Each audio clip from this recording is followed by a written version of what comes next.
Hello, this is Joel with PSEC, and on the line with us is also Nicole from PSEC. And we are meeting with Andrea Lanham, as she is a MCC student in the nursing program. The topic of today is that we are nearing our 1-year anniversary of the 2-week shutdown to flatten the curve. And it doesn't seem like a whole lot has changed from a year ago. And it's really starting to wear on people for sure. Emotions are running high, tensions are running high. Nothing seems to have changed. People are done with the masks. People are done with the lockdowns, and now restaurants at 25% capacity. It's no fun.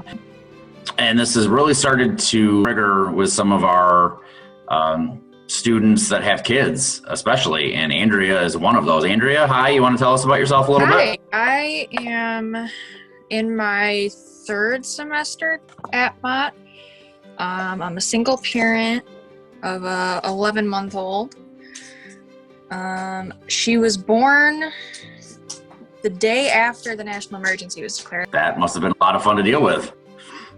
It was scary. We didn't know anything about it then, and I'm taking this fragile little human being out of the hospital. Oh, goodness. So how are you feeling mentally, emotionally?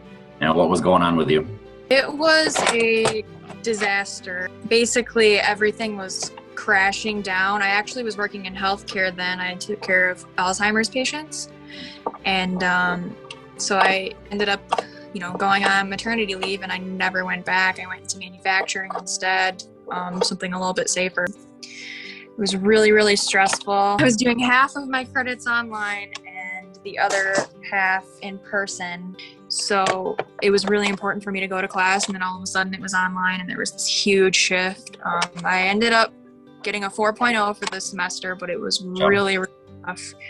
I hardly slept, did a lot of homework while she was sleeping in my arms. There was a lot of confusion and not a whole lot of support for someone like me at the time. Everybody had stuff going on.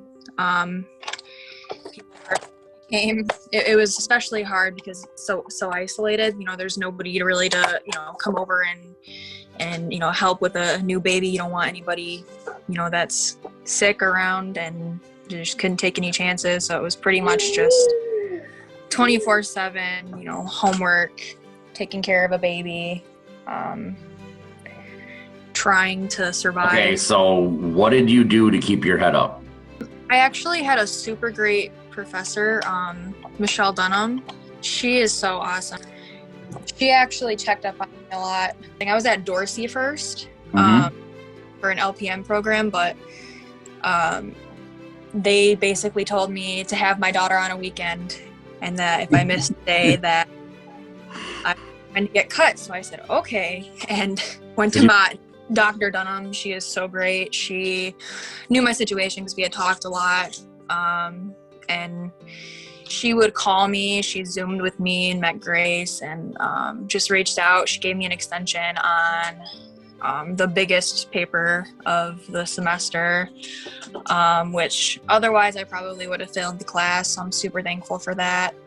That was my support for a little bit, and emailing with my math teacher as well. For a while, it was really, really rough, and there wasn't much to do but keep my head up. So what kind of advice do you have for others that might be going through what you just had to go through? What would you recommend? There's still ways to stay connected. For me, I'm in a Facebook group for moms who are in college, and we all kind of support each other because we're all going through similar struggles.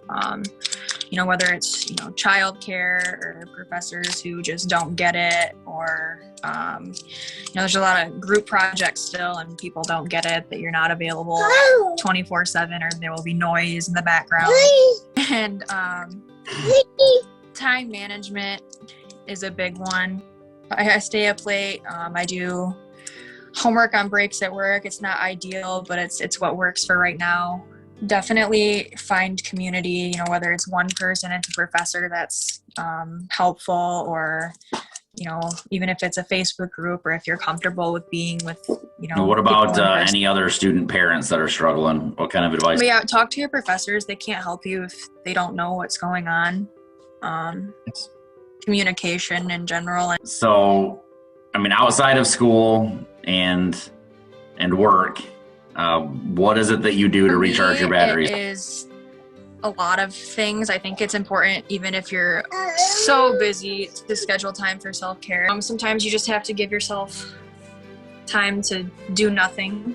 Yeah, make time for things that you enjoy. Don't let your whole life be work, school, and parenting, even though that is a lot of the time what it is. You have to, I guess, kind of have a positive attitude. So really, thank you very, very much. I really do hope that your advice is going to be well received by those that are also struggling, because this has not been a fun time for anybody, and it appears that there might be some light at the end of the tunnel, but it's still probably too early to tell. So it's getting old. I think it's getting old quick, and people just want to see it go away, and it doesn't look like it's going away as soon as what we are hoping. So I do hope that we're able to use your advice, and people are able to make some time and carve some time out. Bye, Andrea. Thank you for your time.